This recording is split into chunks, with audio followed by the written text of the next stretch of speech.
Here we are, another episode of Learn It From a Hermit, episode 3. You guys seem to be loving this series so far, so thank you so much for the positive feedback. I'm really glad you guys are enjoying it, and I love to see that I can help people learn new things about Minecraft, because I love doing it myself, if that wasn't obvious. I'm not going to talk too much in this episode, I'm just going to get right into spinning the wheel. So with that being said, let's go spin that wheel and see who we're going to be learning from on this episode. Who is it gonna be? Here we go. Oh baby, it's gonna be bdubs. In the last episode, we learned from Azuma, so there was a lot of redstone talk, and it looks like it's about to be the exact opposite today. We are about to learn a lot about building. You know, there are some really good builders out there, but I'm the best. So if you have seen my previous episodes of Learn It From a Hermit and you did pay attention to the background, you would see that I'm usually in this creative world of mine here, where I kind of just like practice just different styles of builds that I've never tried before and just stuff that I'm not entirely comfortable with, just to see if I can make something that I've never used before look good. And I've had to refrain from watching so many of bdubs videos lately because I wanted to save watching those videos until I was making this video. So with that being said, let's get into the first thing that I have learned from bdubs. bdubs is one of the most admired builders in the entire Minecraft community. I think just about every good builder in Minecraft has gotten inspiration from bdubs at one time or another. So one of the first things that I learned from bdubs is that when it comes to building, don't look at a block as a material. Look at it as a color or a texture or something like that. Now this is probably a really bad example. This is just the first few blocks I could think of. I don't think this is a great floor design. I was just using this as an example. But what I'm getting at is just because it's expensive or just because it's not a traditional building block doesn't mean it can't be used as that. So in hermitcraft, you've probably noticed that those guys do not care how expensive the thing is. If it looks cool, they're gonna build with it. If you look at a block and think, oh, a house wouldn't be made out of wool or concrete powder or mushroom stem, then you're just limiting yourself on what blocks you can use to make your build look even cooler. And that becomes especially helpful in pathways and stuff like this. So just stuff that's somewhat similar, but not exactly similar. Like they contrast each other, like this dripstone here with the granite and then some coarse dirt for like a contrast. And you can find all sorts of different ways to do paths. You don't have to just use the same blocks that have been in the game since the game came out. I've been watching a ton of bdubs videos. I've watched almost all of his season 10 of Hermitcraft. I've watched almost all of his season 3 of building with bdubs, and I've seen a couple of his build tutorials. And I've learned a bunch of different things from each of those. And one thing I actually learned from his building with bdubs series was that you can tell how fast a horse is going to be before you tame it. Okay, I have a bit of a theory here. So if you listen, when you're taming a horse, you hear a clip clop. Let's listen. There it is. Oh, that's pretty fast. That's pretty fast. If my theory is correct, this might be a kind of fast horse. It's pretty fast. It's pretty fast. Super slow clip clop. So this should be a very slow horse. And it is. Aha! Oh, very fast clip clop. Oh, and he zooms. He zooms pretty fast. Now, I'm not really a big fan of riding horses in Minecraft myself, but if I ever wanted a really fast horse, then that's a good tip to know. Another thing I learned from watching his Building with bdubs series, do you ever just find yourself like settled in one biome like this savanna right here? And you think, man, I could really use some jungle wood or some ice or some mangrove wood, but you don't want to travel thousands of blocks away to go find that stuff. What you could really use is a wandering trader, but it just seems that wandering traders only spawn around you when you don't want them to. Well, bdubs actually taught me that wandering traders are more likely to spawn with a bell placed nearby. Wandering traders typically spawn within a 48 block radius of a player, but if a bell is present within that 48 block radius, the wandering trader will prioritize spawning near the bell instead of a random location within that radius. And speaking of not wanting to travel thousands of blocks just for a couple little things from a certain biome, parrots are another one of those things. Have you ever just wanted a couple parrots just to have around? So you finally find a jungle, you bring them all the way back to your place, and only to find out you can't breed parrots. I think that's seriously unfortunate. I don't understand why you wouldn't be able to. That's just something I learned from watching his video, so I figured I'd throw it in there in case you didn't know. Here's something I can't really believe I didn't know. I don't really know how useful this will be, but I've made plenty of farms where I need this crimson nylium stuff right here. And I always just go to the nether and use silk touch to get it. Not only can you bone meal the block itself and get the warped roots, as well as the crimson roots, you can just bone meal this stuff right onto another block if you wanted to. I've made a few manual farms for this crimson and warped stem here, and that information would have been really nice to know. This next thing I learned actually came from one of bdubs' more popular moments in season 10. As a builder, bdubs wanted the big drip leaf to be able to stay constantly in its down position, so you can make a cool roof design out of it. So he got like several people from the server to try to figure out how to get this to stay down. And they eventually came up with the idea to put a boat on top of it with a path block like this. The path block is just barely smaller than a full block, as you can see right here. So the boat sits down on top of the drip leaf, which then activates the drip leaf and puts it back in its down state as soon as it comes back up. And then the observer sees this and sends a redstone output out the back. Who said you can't learn redstone from bdubs? I did. That was me at the beginning of the video. My bad. So this is definitely going to be something I'm going to use in the future. And I'm going to keep mentioning his building with bdubs series, because in that series, he built this little witch hut among his several other extremely impressive builds. And I just really liked the use of the walls in this witch hut. I liked it so much that I tried to build my own here. And as you can see, it didn't turn out as good. I'm not a huge fan, but I'm learning. And while we're on the topic of the building with bdubs series, I want to mention his ability to create feel in a build, as he calls it. This witch hut was a perfect example, but let's give credit to some other builds of his that create feel as well. The great thing about this is that it often just takes subtle details to create this atmosphere for a build. Here's an example. The trees then kind of look a little out of place, right? They look a little bit like it's just stuck in this spot. It looks a little manual, but it's easy to fix by just putting some bushes around or even some smaller trees. But even just that, fixed. The problem solved. It looks like it's nestled right into that little spot. This was such a simple and easy detail that he even kind of laughed about how that was all it took to make a big improvement to that tree. And speaking of trees, here's another example of bdubs creating feel in his builds. That's something that I did while I was working on this forest, is I realized there needed to be some contrast. Some small, some big, and in the trunks as well. Some small trunks, just very few, and then some medium-sized ones, and then that super tall tree, that's kind of a thick trunk there. But the reason why is so your brain can kind of understand the scale that we're dealing with, right? So let's say this is the size of a block, right? And that looks fine and normal. And then let's say that's the size. All of a sudden, this looks really small next to this. But then now this looks small next to this. And you can keep going, right? But that difference, that little bit of difference, is something that kind of just calms your brain and lets you, just says, this is how big certain things are. And then having, one tree that's nice and tall, that's kind of a fun thing to look at as well. This one was so smart. If you walk into a forest, you're going to see trees of all different shapes and sizes, so choosing to make his trees have different thicknesses and heights was perfect. And the way he executed this with walls, fences, and blocks was very clever. And the last example I'll show of bdubs creating feel in his builds is another very small and simple detail. Here's a fancy trick. It's called wheat in a boat. That's pretty cool, right? A nice way to it's like a little thing with wheat in it. Ignore the oars. Let's try a new thing I invented. Berries in a box. Berries in, are these gonna hurt me? Okay, to perform this action, you may get hurt. I'm gonna drive the boat into these berries. This is worth it for the decoration, and get out.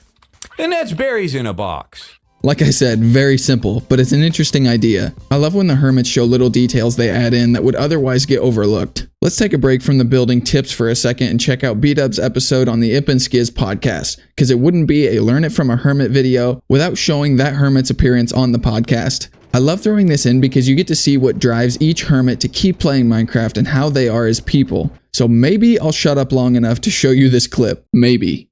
You have this kind of like natural ability to see things and make them happen in game. Is that something you've had since you were a child, or where did these skills come from? I grew up with a big bin of Legos and I loved playing with them. At that time, obviously in 2011, 2012, I didn't even know what a good builder looked like. In my head, I was like, well, I'm also a general contractor. So I work on houses. I know how houses work and stuff. So I can translate that to Minecraft and make, semi-realistic looking houses. I had no idea what the community of builders would turn this game into, that would turn it into an art platform. But I knew that there was a drive inside of me because that's what I did as a kid. I loved playing with Legos, but I knew that I loved it. I knew I was passionate about it. And, with anything in life, if you're driven in that area, it pushes you to work hard enough to become great at it. So I always love hearing each hermit's story as to how they got involved in content creation. I think there was a lot of wisdom in what bdubs said. If you have a drive or a passion in something, you're going to want to do what it takes to get better at that hobby or passion. I also love that he referred to Minecraft as an art platform. I never thought of it like that, but it makes perfect sense.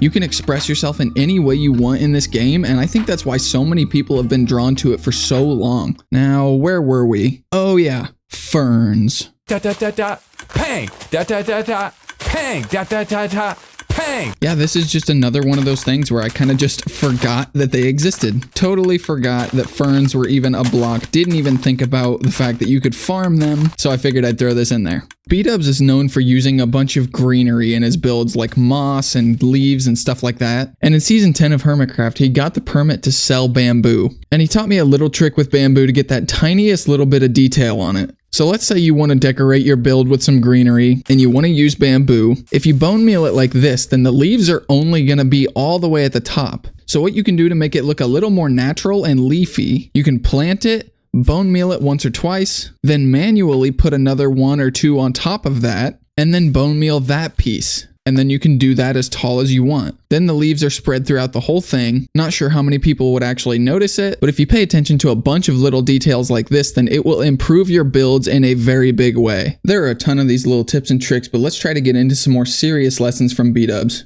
A perfect way to do that is to talk about a video he made about how he makes his interiors. Making interiors is something that a lot of people struggle with, including myself. I mean, look at this. I just don't have the patience for interiors. I will just leave them completely empty sometimes. But in his video about interiors, bdubs teaches us that it's usually a good idea to make the walls of your house 2 blocks thick. This makes sense when you think about it, because the outside of your walls on your house aren't gonna look the same as the inside. I don't know why I broke that door. So let's do a quick interior of this house that I made using the tips that bdubs shows us. So the first thing I did was just get a simple checkerboard pattern in here for the floor. Then we added in some trim. This is just going to be the bottom like baseboard for the walls with spruce planks all the way around. And this just looks so much better already. I used some stripped birch logs for the walls. And another thing bdubs mentioned was that sometimes it's good to add in your windows from the inside after you've built the house. So I think we need to put a couple windows right here. And that's just another thing that's good about having walls that are 2 blocks thick. That way you can add more depth to your builds, like so. I can use the fences on the outside with the brown that kind of goes with our roof trim here. And I can also add some color to the inside like this.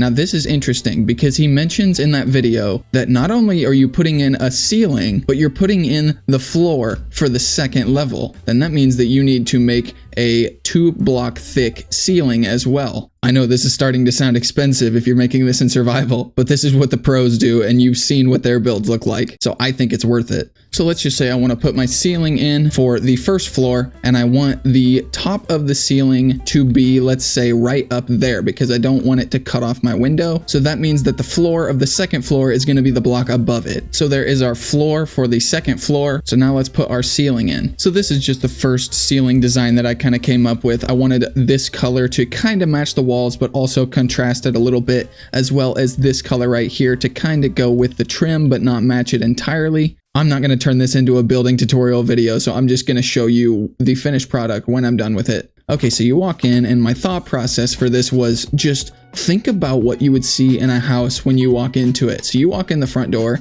there's a little rug for your shoes or your feet or whatever, wipe your feet off. There's a little coat rack right next to the front door to put your coat or your hat on. Little staircase, that's how you go upstairs. Now you walk in and you see these chandelier designs. Now I used the crystals, it might have been a little overboard, but if you notice, this is a fantasy style build house, so I figured the crystals weren't too out of place. Now originally I did have this entire wall just of trap doors, but I did not like it at all. I wanted to do it because it didn't take up as much space as using a full block. So I compromised, just put a whole block here, and then I realized if you put a whole block here, yes, it takes up more space, but it also leaves less space that you have to decorate, and decorate's kind of hard. So it worked out. Not only is this now a full block, so it's taking up more space, but you can also just use a full block decoration like a bookshelf like this. And that means that you don't have to use a block like this on the outside of the wall. You can just put it in the wall. And the chiseled bookshelves and the regular bookshelves are just a great way to add some color. And then I just love this plant decoration style with a dead bush in the pot and then leaves on top of it to make it look like a plant. And then the dead bush is just like the stem of that plant. Got our little nightstand with a candle here. These are absolutely my favorite chair designs, so I definitely wanted to use them here. Not the best table to go with these chairs, but I didn't want it to take up too much space, and I just wanted to use an example, so it's not a big deal. You got the shades that we use to cover up these lights that are here. The reason that we didn't just get rid of the lights is because you can see them on the outside of the build as well. So I wanted to keep the lights, but I wanted to cover them up from the inside because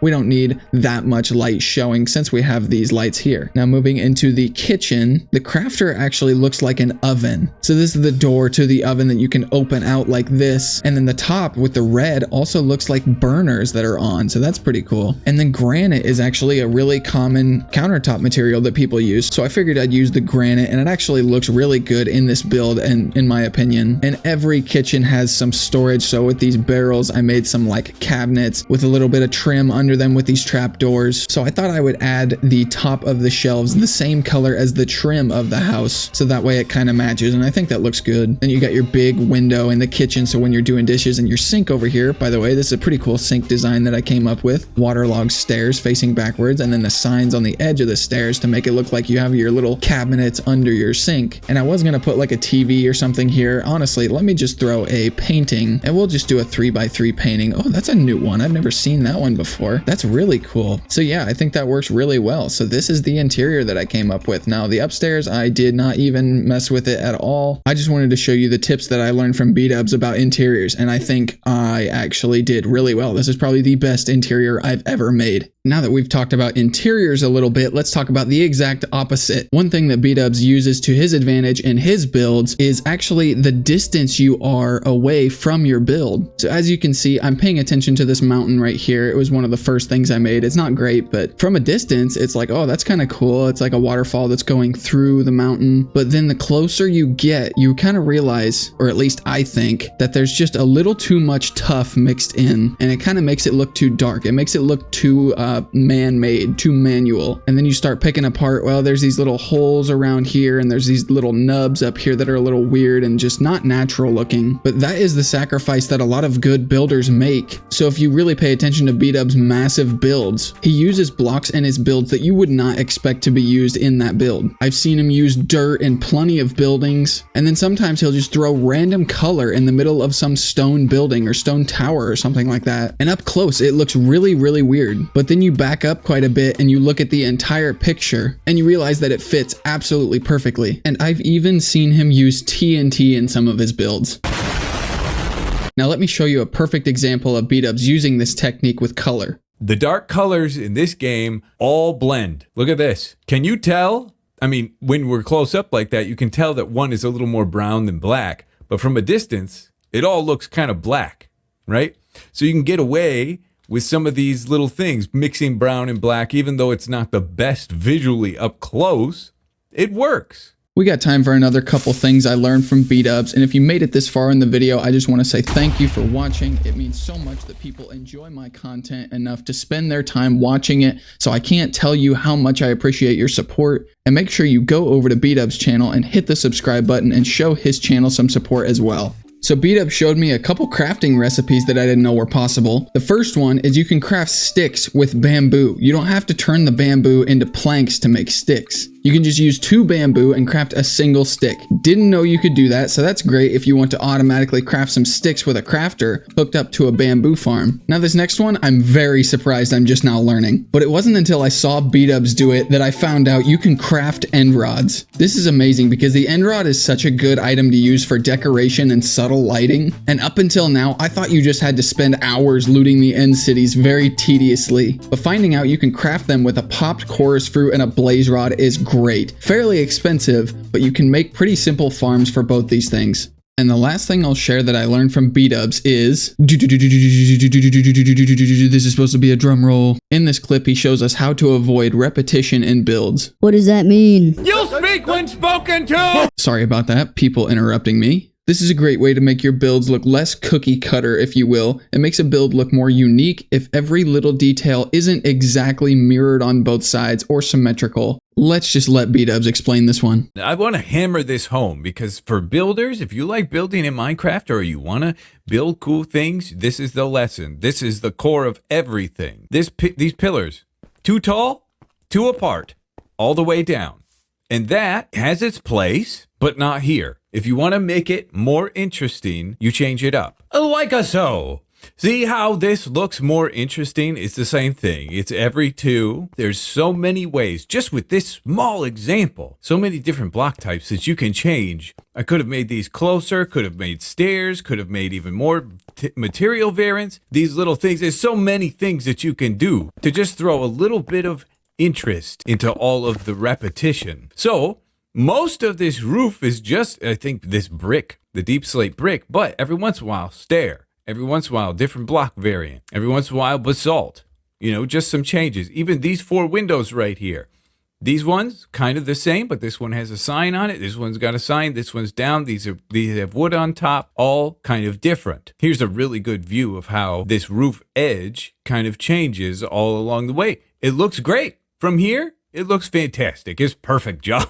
But it's broken up, which makes it look even more interesting. That is absolutely genius, and I cannot wait to use that for my future builds. But that is going to do it for this episode of Learn It From a Hermit. Thank you so much for watching. Let me know what you learned. Let me know if you learned anything from this video or this series in general. I always love hearing your feedback. It is greatly appreciated. Make sure you subscribe to bdubs' channel, and while you're at it, might as well subscribe to mine as well. Once again, thank you so much for watching, and I will see you guys in the next episode.